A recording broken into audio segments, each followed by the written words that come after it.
Hello बच्चों, so physics class 12 NCERT science chapter 1 का question number 16 लेते हैं अपन। Careful measurement of the electric field at the surface of the black box indicates that the net outward flux through the surface of the box is 8 × 10⁻³ newton square metre पर coulomb. तो इतना हमें outward flux दे रखा है। So phi is equal to 8.0 × 10⁻³ newton square metre पर coulomb. ये हमें यहाँ पे दे रखा है आउटवर्ड फ्लक्स।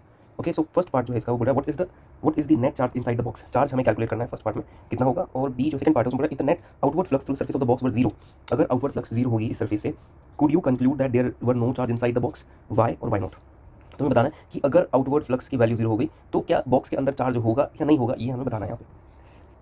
चलो सबसे पहले हम लोग नेट चार्ज जो है वो यहाँ पे फाइंड आउट कर लेते हैं। सो क्यू की वैल्यू हम लोग फाइंड आउट कर लेते हैं यहाँ पे।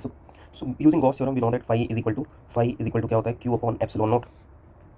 और यहाँ से अपन को क्यू मिल जाएगा, इसको यहाँ पे लिख जाएंगे। So Q is equal to अपन को यहाँ पे क्या मिल जाएगा, क्यू इज इक्वल टू अपन को मिल जाएगा phi into epsilon naught. Q की वैल्यू जो है वो मिल जाएगी, phi is equal to phi is 8 × 10⁻³ into 8.85 into 10⁻−12। तो यहाँ से क्यू अपन को तो क्यू इक्वल टू मिल जाएगा 10⁻−12 और 10⁻³ है, तो यहाँ से टोटल पावर हो जाएगी 12 - 3 अपन करेंगे तो मिल जाएगा -9, और 8.85 से इसको अपन इंटू करेंगे तो मिल जाएगा 7.08 इंटू 10⁻−9, सॉरी 10⁻−8। तो ये हमारा आंसर हो जाएगा Q is equal to 7.08 into 10⁻−8 coulomb. या फिर हम लोग इसको ऐसे लिख सकते हैं, Q is equal to 0.07 micro coulomb भी लिख सकते हैं इसको हम। सो अब फाई जो है उसकी वैल्यू जीरो होगी, उस केस में हमें बताना है नेट आउटवर्ड फ्लक्स अगर जीरो होगा तो बॉक्स के अंदर जो चार्ज है वो जीरो होगा। यस, जो बी हम लोग बोल सकते हैं कि जरूरी नहीं है ऐसा कि उसके अंदर चार्ज ना हो, चार्ज हो सकता है but net charge will be zero. So we can say no net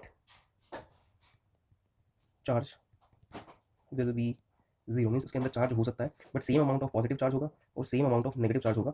तो ही उस केस में जो बॉक्स है उससे आउटवर्ड फ्लक्स जो है उस केस में भी आउटवर्ड फ्लक्स जो है जीरो होगी, और हो सकता है कि चार्ज उसमें हो ही ना।